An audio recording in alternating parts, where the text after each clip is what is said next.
how to create Microsoft account PC and laptop. So hey everyone, welcome back to the channel. So in this video I'm going to show you how you can create Microsoft account on PC and laptop. So first of all, you need to open a browser tab and search for Microsoft and then click on enter, and you have to just click on Microsoft then, and after that you just have to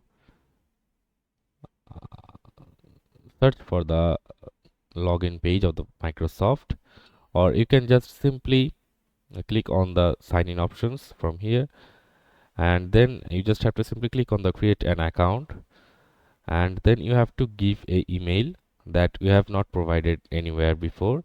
So let's just say @gmail.com is the email address.